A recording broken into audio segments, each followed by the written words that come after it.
Board meeting to order and rise to the pledge. I pledge allegiance to the flag of the United States of America and to the republic for which it stands, one nation, under God, indivisible, with liberty and justice for all. Good morning, everyone. Good morning. Our first item is 1.1, which is public comment. We provide for anyone that wishes to speak 2 minutes to speak, up to a total of 10 minutes in aggregate. Would anyone like to speak to the county board? Would anyone like to speak to the county board? Would anyone like to speak to the county board? Hearing none, we will move on to the approval of county board minutes for July 25th, 2017. I move approval. Second. We have a motion by Commissioner Kavesi, seconded by Commissioner Jacob, to approve the county board minutes of July 25th. All those in favor say aye. Aye. Those opposed, motion carries. Next is item 4.1, 2, and 3, which is the approval of the Planning Commission minutes of June 15th, the Board of Adjustment minutes of May 18th, and the Road and Bridge meeting minutes of May 16th, 2017. I'll move to acknowledge the minutes. Second. We have a motion by Commissioner Jacob, seconded by Commissioner Ward, to acknowledge receipt of the approved committee minutes for the three bodies that I just mentioned. Consent, comments, and approval of the agenda. Mr. Fretz? I have none. Ms. Kavesi? I have some announcements. Okay. Commissioner Ward? One announcement, please. Okay. Commissioner Olson? Nothing for me. Commissioner Jacob? Nothing. County Attorney Sonneman? Nothing for me. Very good. We will move to the approval of agenda. So moved. The second. We have a motion by Commissioner Olson, seconded by Commissioner Jacob, to approve the agenda as presented. All those in favor say aye. Aye. Those opposed, motion carries. Consent business?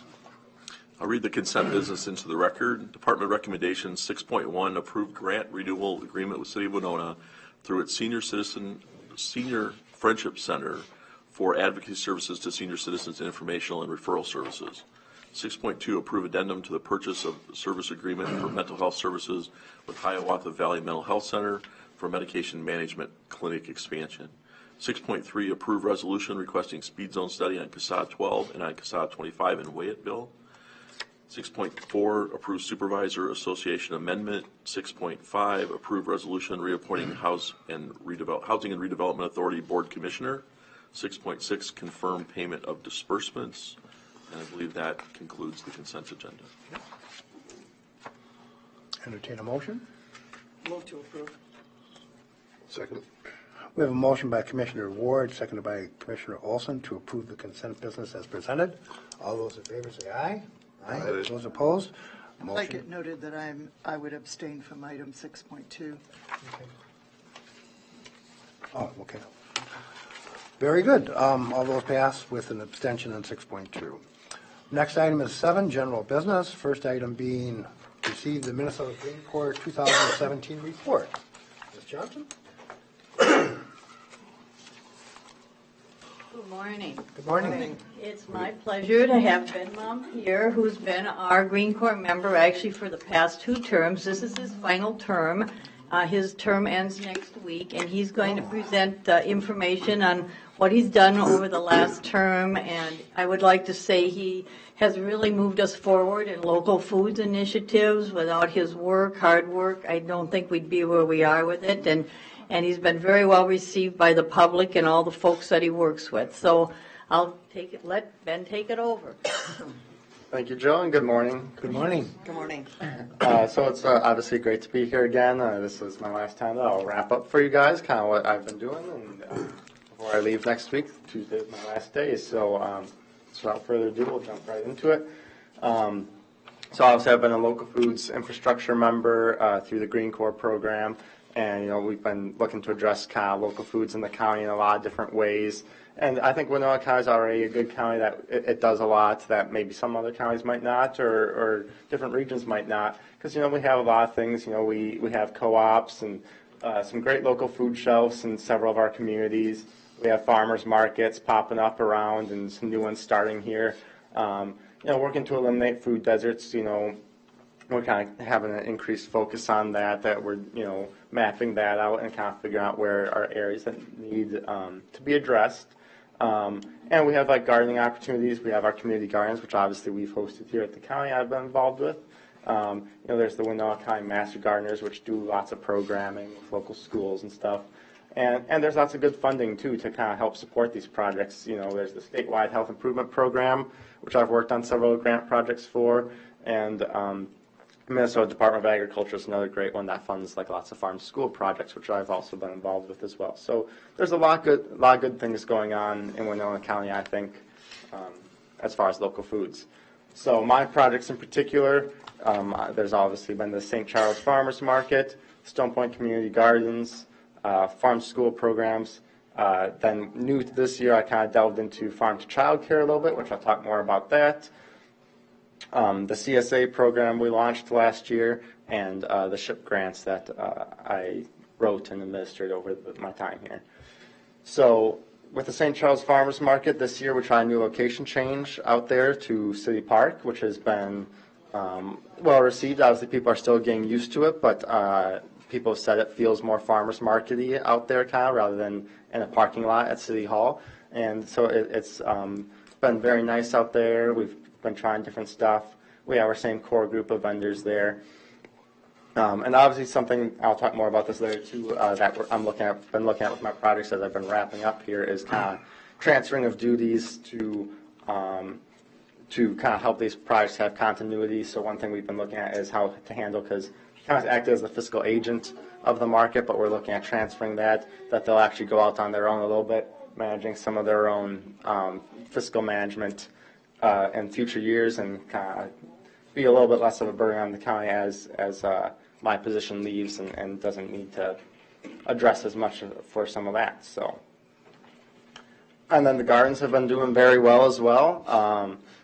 We continue to have some great members of the community that grow strictly for the sake of donating to local food shelves. So that's a great opportunity that we've had over 10,000 pounds just in the time coming from some of these gardeners donated to Winona Volunteer Services, which is a great accomplishment for the gardens. We've been doing a lot to improve the gardens in my time. We've expanded the water lines. We're still doing work on the hoop houses we have up there, where there's several of them now because Project Fine just built one this year that needs some repairs, and we have another one that's going to be a shared community hoop house. But some of those just still need a little bit of work done on them, but they've come a long ways.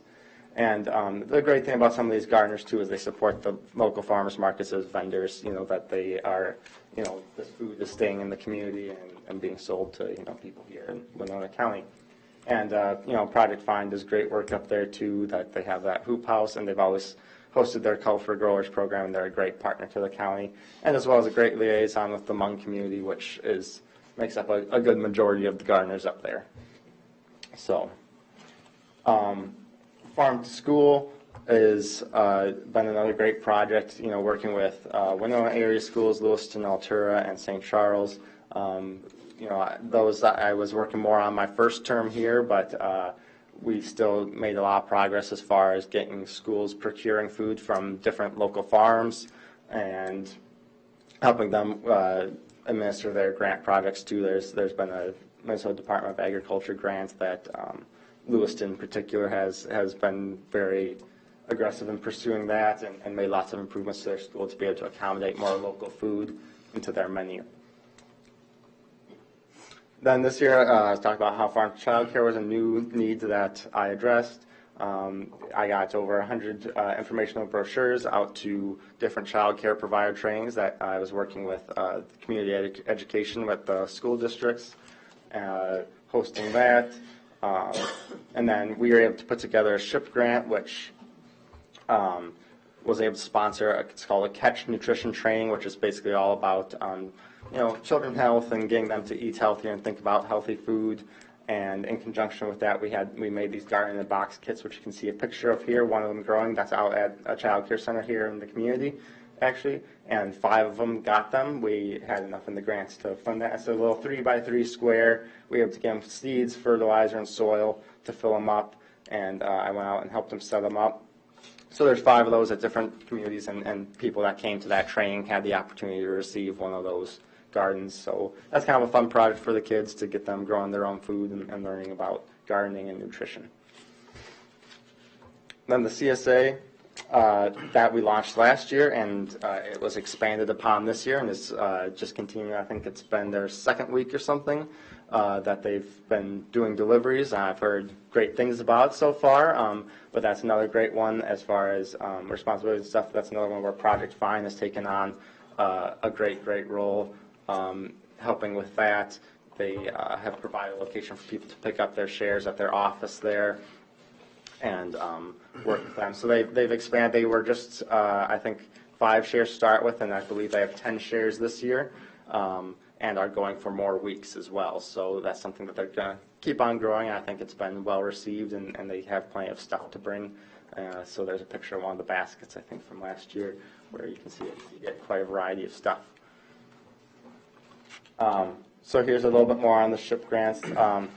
I already talked about the child care one a little bit, but the 2016 one was particularly to support the farmers market and getting some more materials for the market, and as well as advertising in the St. Charles Press. The farmers market operates with a very limited budget, so any money to go towards advertising or making signage really helps out that market a lot, because they operate with limited vendor fees, which is good because it makes it accessible for the vendors, but then it's good anything that can pick up more promotion and outreach to the market really helps out. So we were happy to receive that.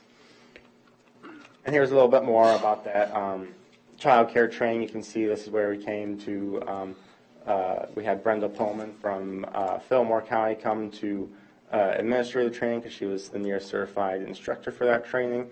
And there's 2 more of them when they were being set up. They obviously don't have anything growing in them yet, but those went to one, and there's kind of a little packet of seeds and plant food that they got with it.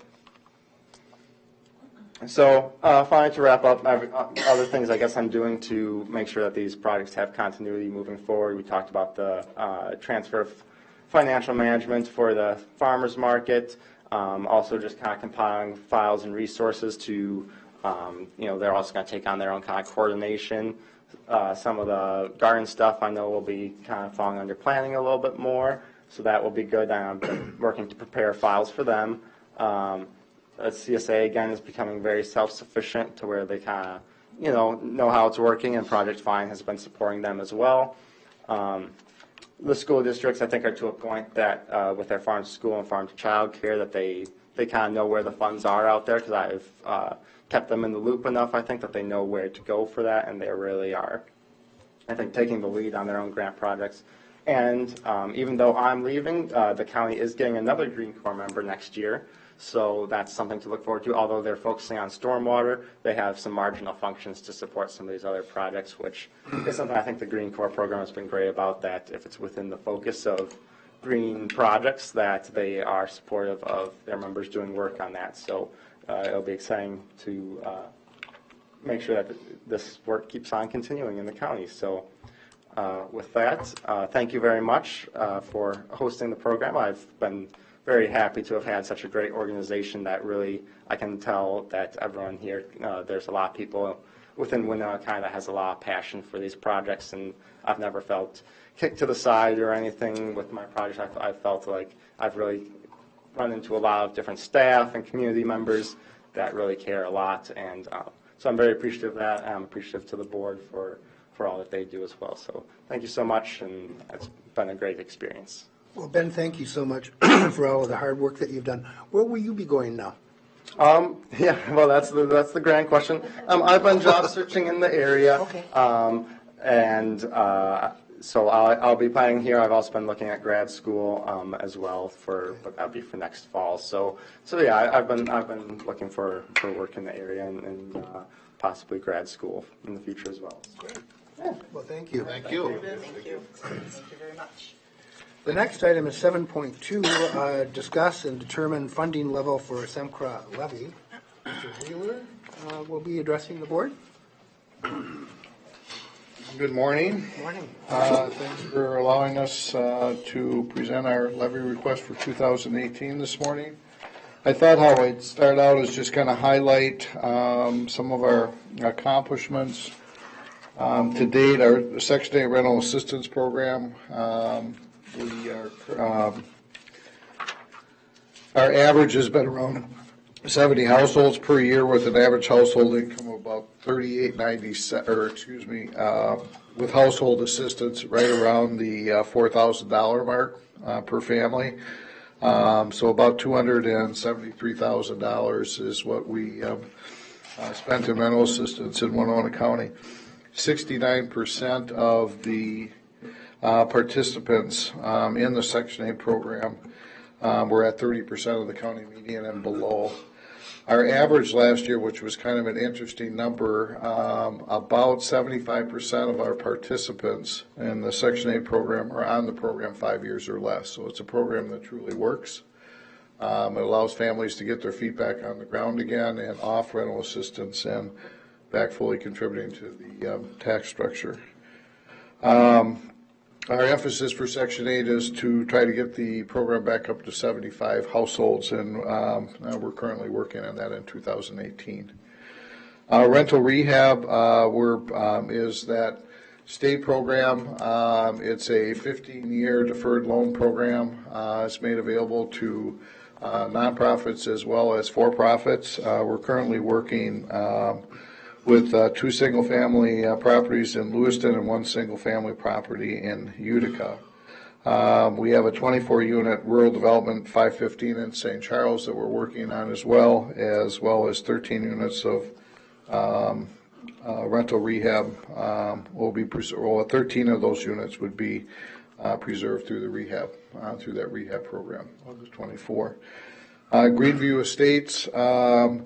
We're currently working on going out to bid on that project. It's been an extremely busy year for a lot of contractors. We had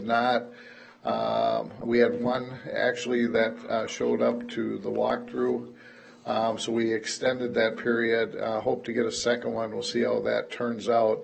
If we're not satisfied, we'll delay that and probably go out late fall for additional bids.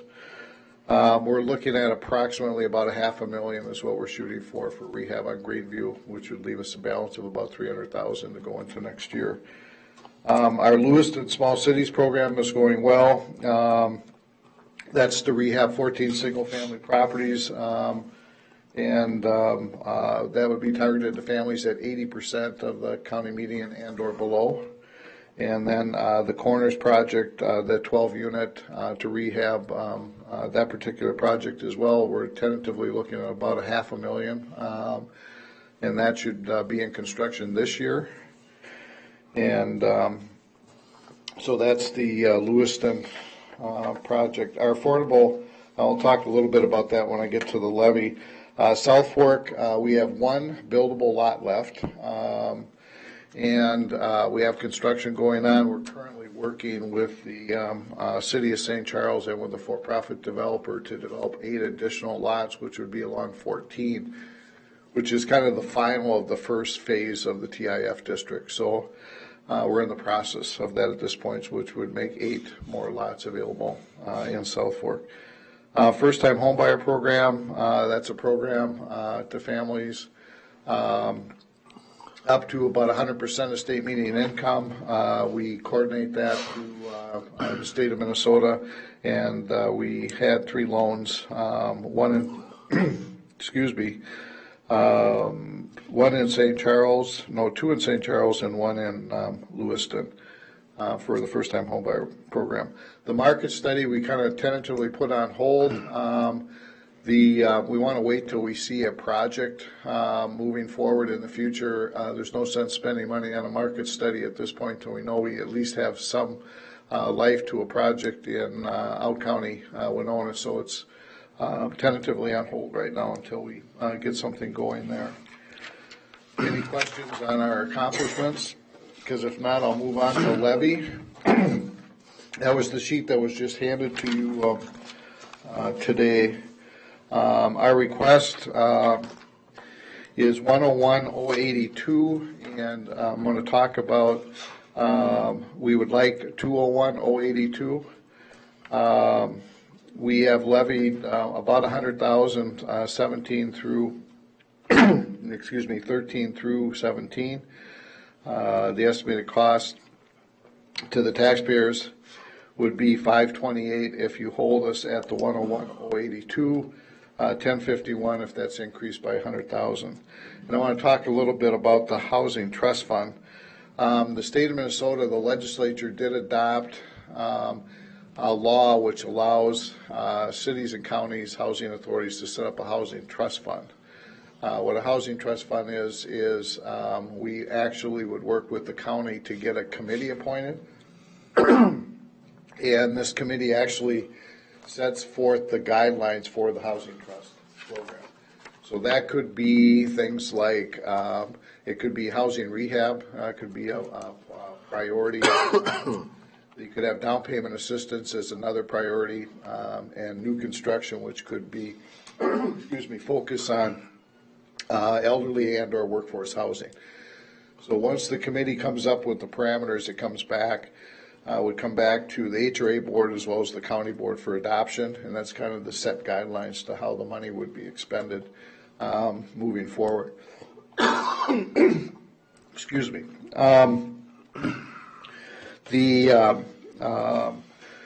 Right now, and this, the law's in place, but they did not appropriate any money. That's going to be proposed this next legislative session. Our legislators like the program. What they're after is trying to get local money matched with state money, so they're looking at like a 1-to-1 match up to $100,000. So our request, additional request for Winona County would be the $100,000, and we would advocate that to the state that we've got 3 of our counties that are willing to do the housing trust fund if they're willing to step up to the plate as well. Now it doesn't necessarily mean we have to wait for the $100,000, because once this is all set and in place, we're hoping to work with the county EDA and maybe Team Tag to see if there's a way that we can get local employers to also contribute to the housing trust fund, which can be used to develop workforce housing throughout Winona County. So I'm just saying it opens the door to try to leverage additional dollars from other sources within the county. Of our, the 101,082, 48,052 is our general expenditures. We're holding it at about a 2.7% increase over 2017. This is our fund that helps pay rent, keeps the doors open, provides per diem for boards, insurance, as well as providing support to communities that are interested in doing affordable housing in their communities, as well as to participants in Winona County. 40,000, 15,000 is for the Lewiston Parkview Greenview project. That's down, of course, that was 30. It's down to 15,000 due to the refinance. And then 25,000 to fund South Fork Debt Service Reserve for our bond payments on South Fork. 13,000 would be set aside for to develop and maintain affordable rental housing in Winona County. So it's like an additional carrot. Again, an important carrot to try to leverage state and or federal funds. And the focus, again, would be to work with for-profit or nonprofit organizations to develop, again, workforce housing and or elderly housing. And then I already talked a little bit about the $100,000 for the Housing Trust Fund. Return on investment for Winona County, not including Lewiston, that number would actually bring it up, but right now our average is right around, for every dollar we levy, we bring in about $11 in outside resources to Winona County. And I always like to mention this, we pay about $25,000 a year in property taxes for the properties that we own and operate here in Winona County. So with that, I'll open it up for any questions you may have. Thank you, Joe.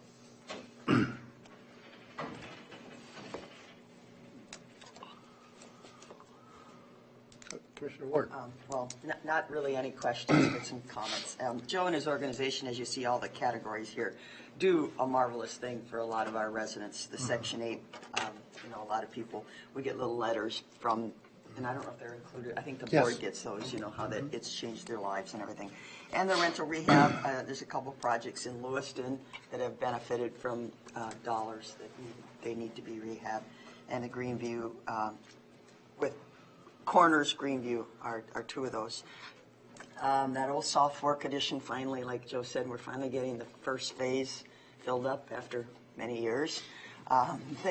Hopefully things are moving more in St. Charles, and St. Charles will benefit from, from the Mayo migration, I guess you'd call it, and first-time home buyers and everything. As far as this housing, this county housing trust fund, I'm a little leery to support anything like that. Great legislators, they support it, yeah, rah, rah, let's do this, but then they don't fund it. So putting the burden on local taxpayers.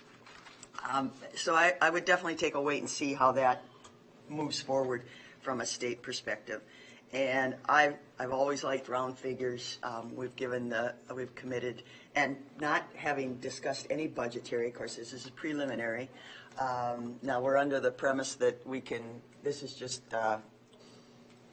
kind of we think we'll put this in the budget line, or is this definitely we set a mark and we can only go down? Yeah, theirs is a separate levy. So, Pat, you can, if you want to. Basically, this would be where you set the levy, the preliminary, you can go down, you can't go up. Okay, and that But it's has to be separate. today? I mean, that has to be now? Because we haven't had any, unfortunately, we have had no budget discussions. But this, it's separate. It doesn't tie to our budget. It's a separate part of the levy. Well, I guess, but I'm not in the mode of I got thinking you. of budgets I got you. because we haven't had. It has to be, their deadline is it different than ours this year? Yeah, September 15th. September 15th. Oh, okay, all right, so, okay, all right. So I would propose, again, going with my past history and everything, of the $100,000 for the SEMSHA levy on Winona County property taxes. Is that a proposal or a motion? That's a motion, I'll move. I'll second the motion. Any other discussion? May I comment? You sure can. Sure. Okay. I have, the 100,000 is, again, it very well could be a one-to-one match. So my thought is, and recommendation of the county board, is to allow the 100,000. If for whatever reason the state doesn't fund that in this next legislative session, it'd be $100,000 less we'd levy the following year. We could set it up that way. Again, you can always bring our levy down. You can't go up, so a lot can happen from now until December. So this would just be setting our preliminary budget. Again, you can't go up. You can only go down, but you can go down. So that would be my recommendation. I think it's a huge one-for-one match is huge, and I think it could do a lot of damage for both badly needed elderly housing, which we're way behind on, as well as workforce housing for the county. I don't know if you guys are hearing that, but we're hearing that loud and clear from a lot of employers that they can't expand because there just is not a workforce for them to go to. And so it's a way maybe we can get them to the table through the Housing Trust Fund to contribute some dollars as well as dollars available to leverage to try to get some affordable stuff done. Commissioner Kavesi? I have a couple of questions. Has anybody, any other housing funds or trusts gone to an EDA to ask for funding? Because the EDA, you deal only with the county, or do you also coordinate within the city of Winona? Well, we do joint power with the city of Winona on different things.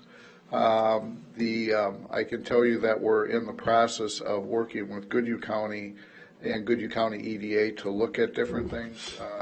Goodhue County being a little bit more aggressive, they're actually wanted us to maximize our levy. We use about 1/5 of our levy authority in Winona County. Goodhue County, it's about 30%. They wanted to maximize, and then they're looking at different options. So there we're looking at housing trust. We're looking at a countywide rehab program that would be available to up to 115% of median income. And then we're also looking at a set aside of money of approximately about $275,000 that would be used to attract for-profit developers or help fill that gap to do elderly and or So I hope that answers your question, but we do work with county EDAs as well as city EDAs to do different projects. And have you been coordinating with the City of Winona Housing Study?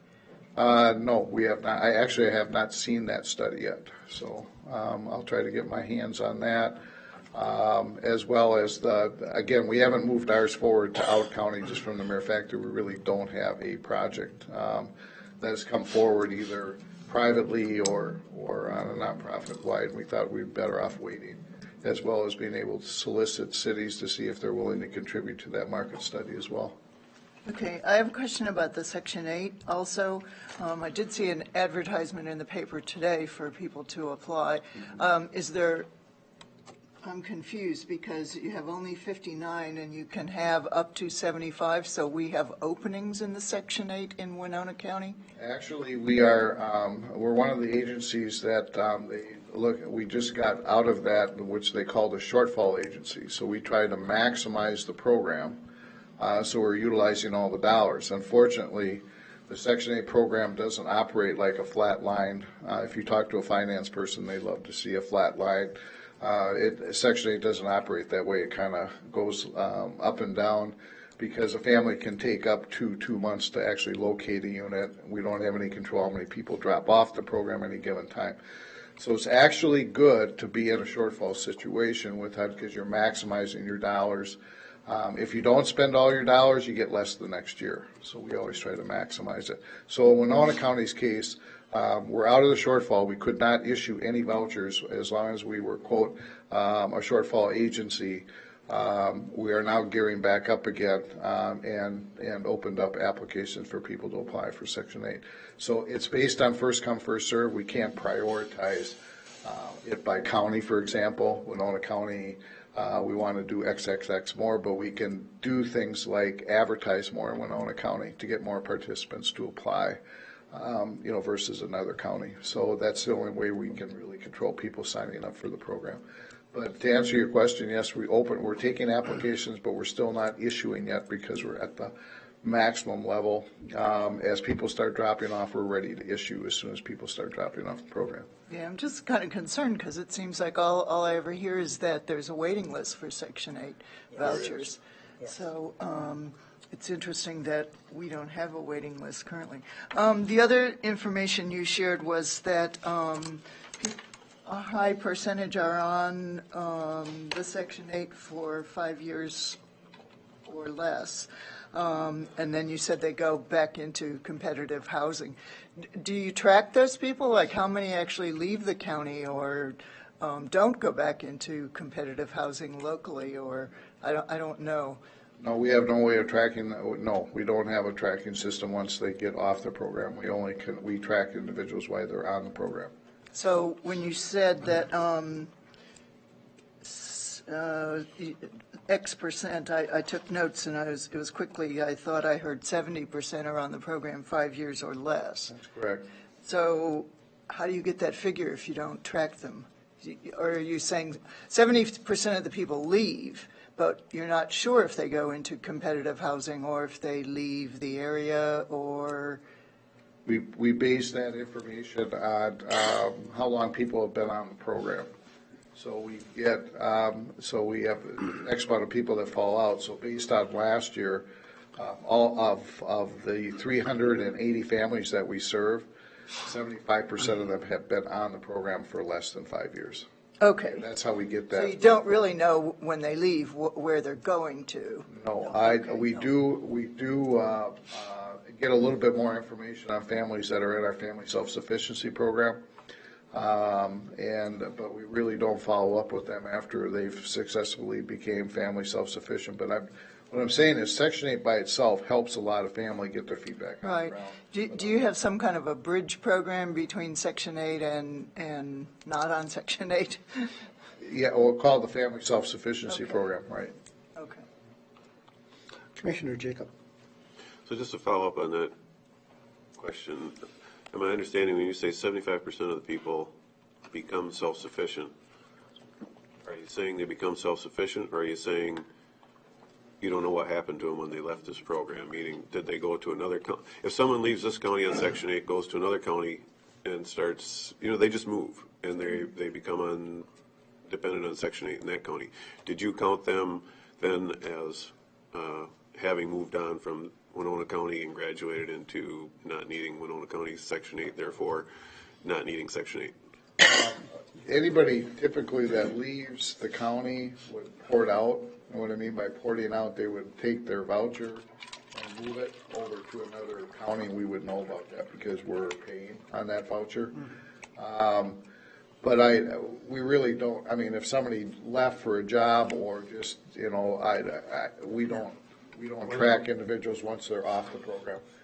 What we might have information on, and what we would have information on is income. So for a lot of people, as their income rises, they don't need the rental assistance anymore. So they're pretty much on their own. The 75% number, are you confident that, those people are graduating into not needing Section 8? Do you know that, or do you not know whether they're just going somewhere else for Section 8?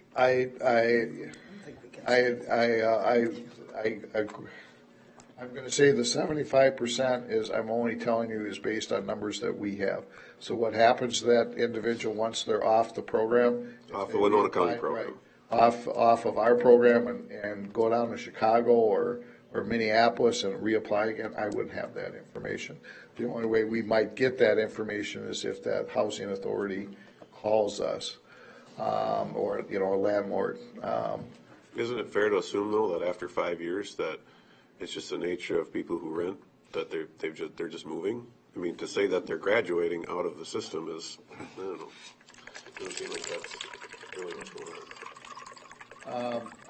Again, I can't answer that question. I can only tell you what, based on information that we have, is that we're getting turnover. That's what the program's supposed to do, is allow the family to get their feet back on the ground again. If you read a lot of the ones that actually use the assistance, that's what they're saying. Without the Section 8 program, they wouldn't have been able to get the education they needed to get a better job, those types of things. So it's something that helps them get their feet back on the ground again and back into the system.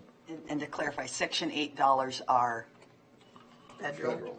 Are Federal federal dollars. dollars that are distributed. So when they can take that voucher with them to any place in the United States, That's correct? correct. Yeah. So Okay. Okay, so they don't So really then leave. a little bit different. They leave Winona County, but they may not leave Section 8 housing. right. Yeah. Or maybe. But that wouldn't be part of that 70, because we would have them still on, you know what I'm saying? They're still on the program. have them on the roll. Paying on that voucher until the housing authority actually absorbs that individual through their program. Do you have any figures on how many people we're paying for out of Winona County on Winona County? Not with me today. We work with other housing authorities to try to get them to absorb it. And the reason for that is Minneapolis might use 2 of our vouchers because the rents are much higher there.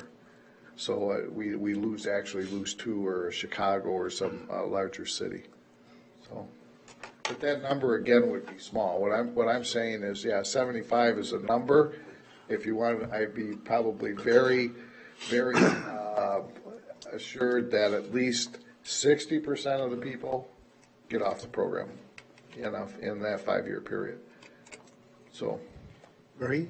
Yeah, I can see that a large number of people might. I did not. Oh, go ahead. Sorry, go ahead. Yeah, I had a couple of comments. So then, this 100,000, additional 100,000 that you're asking for, I guess something that I don't feel very good about is, if Winona County wants to contribute that money, that's one thing, but when it's, well, the federal or state is going to match it, it feels like we're pitting one level of government against another. That just doesn't, it's all taxpayers' dollars, whether it comes from the federal, state, or Winona County. So it doesn't feel good to me to say, well, it's not our, we're somehow leveraging state or federal funds. We're leveraging money out of a different pocket up from our taxpayers. So, if you want to come forward and ask Winona County, that's one thing. And I also feel like it wouldn't be fair to other agencies the way we've treated Soil and Water. They've come in and asked for, we need this much money to continue to operate. And they really did need that much money to continue to operate. And we said, well, if you fall short, come to us and we'll give you an emergency bailout, which I feel, is, a very straightforward method of operating, where to just approve funds up front, and then if you need them, use them. If you don't, you get them back. I don't feel good about that. I guess I support Commissioner Ward's motion as she presented it. If you fall short at the end of the year and Section 8 isn't able to continue to function, then come to the board, and I'd certainly be compassionate to those people to look at authorizing more funds. So I guess that's my position on that. Commissioner Kavesi? I can see where, 60% or 75% or whatever leave the program. That makes sense, that it could be a more transient population than regular people. But I was concerned about the statement that you tacked on when you said 75% of the people leave the program and go on into competitive housing opportunities. So that was my point about that. I'm also concerned about the lack of knowledge and the lack of participation in the City of Winona housing study. That's been going on for several months. It's been a very public study. It's been available online. You can follow the progress or the meetings. And I was curious that some of the proposals that you may be able to get out of this $100,000 trust fund, how they might differ or coordinate with some of the proposals coming out of the City of Winona study. That's what I would like to see would be some coordination and some participation, and since there's a lack of knowledge, there's certainly a lack of participation also. So I'm concerned about that. I don't want to duplicate, I don't know, this trust fund doesn't seem to be very well thought out. Do you have some better examples of projects or some projects that other counties have used out of their trust fund, or? The city of Red Wing has a housing trust fund, and they're beginning to do projects now. Again, in the city of Winona, we do not levy dollars in the city of Winona. And the city of Winona has a very strong port authority. They also have a very strong community development department, and they also have their own housing redevelopment authority. Okay, So but you said you have a joint agreement.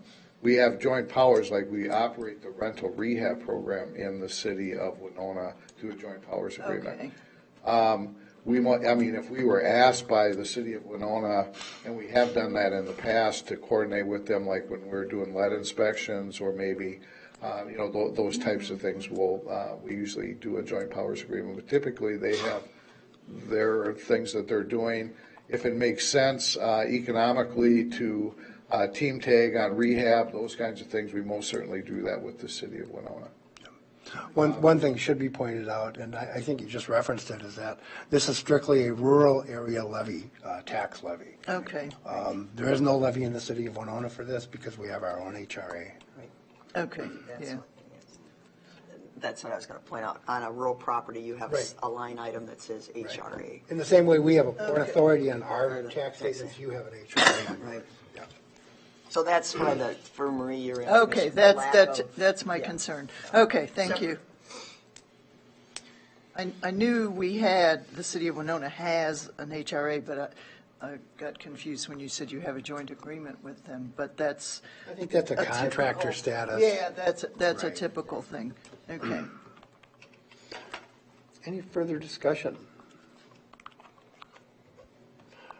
We have it. No, I'm Okay. good. You're just teasing me with that there, right? Okay. We have a motion by Commissioner Ward, seconded by Commissioner Jacob, to approve $100,000 for SEMCRA's 2018 budget request. All those in favor say aye. Aye. Those opposed? Motion carries with all voting aye. Thank you. Thank you. Thank you. At this time, Commissioner Kavesi, I believe you had a couple of items you wanted to discuss. Yeah, just wanted to announce that Goodview Days are coming up. That would be the week of the 18th, well, the weekend of the 18th to the 20th of August. There's a parade on Sunday. There's a community race event on Saturday. This is well supported by the Goodview community, and just wanted to announce it. And they also have started a farmers market in Goodview on Thursdays from 3:30 to 6:30 at the Elks on Highway 61 there. So that was being planned for quite a while, so we're really glad to see that come to fruition.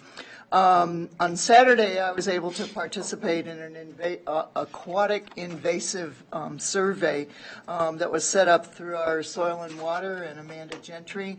And they also had a public event at the lake, but we actually went out into the lakes and did different sites.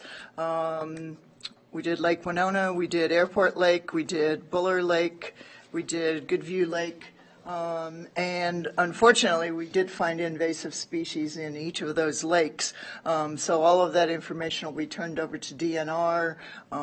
They kept our live samples and put them in water and sent them up, and they'll be analyzed for how robust they are, or how so that they can start to document or continue to document the existence of these invasives in our lakes. It was a good day. Saturday was a good day to do that.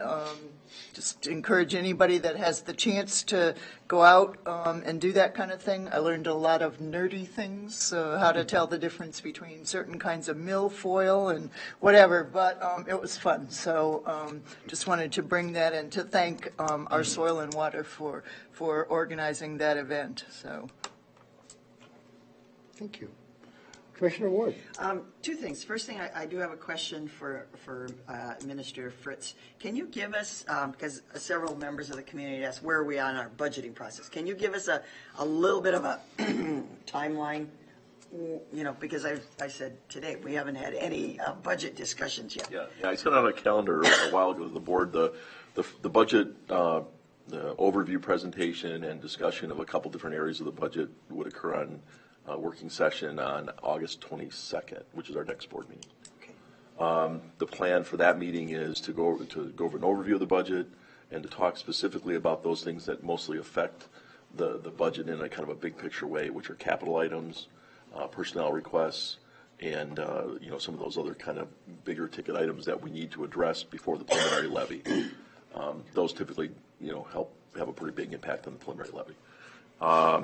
After that, there's another session before the preliminary levy has to be set at the end of September. Okay. So we hope to get that to that point, and then after that, it's kind of as needed, depending on what we have left to do. I've already met with all the departments. We had them, obviously put in their requests, but then we sat down with each one of them, went through them in detail, line item by line item, not only to understand the request, but to ensure the accuracy of the request, and also the information. So it's been refined at least to that level.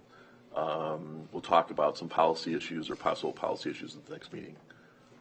So a working session, Yeah, August 22nd. August 22nd, Okay, yeah. all right, thank you. And then just the other thing with Commissioner Gavesi saying about Goodview Days, just a big thank you to all these communities that have these festives. I know Rolling Stone had something just the other, Ridgeway, we had Ridgeway Day. The press gave it good coverage with the threshing and everything. Stockton, Lewiston has things. Gladiola Days comes up in St. Charles. But just a thank you to all the community members that volunteer for these festivals and activities in each of these communities. It is the awesome work that they do to showcase our community. Sure do. And then a thank you. I know Mr. Fritz sent it out. Ann Morris and the Good Press Winona got about our plastic ag bag recycling. I happened to be reading the Star Tribune and saw it, and there it is, and that's a great thing. And I know I've had a lot of constituent farmers and everything say they really do appreciate that. That's helping them manage their farmsteads. So some good things happening in Winona County. Very good. Anyone else? Hearing none, I'll entertain a motion to adjourn. So moved. Second. We have a motion by Commissioner Jacob, seconded by Commissioner Olson to adjourn. All those in favor say aye. Aye. Those opposed? Motion carries. We are adjourned. Thank you. Go sign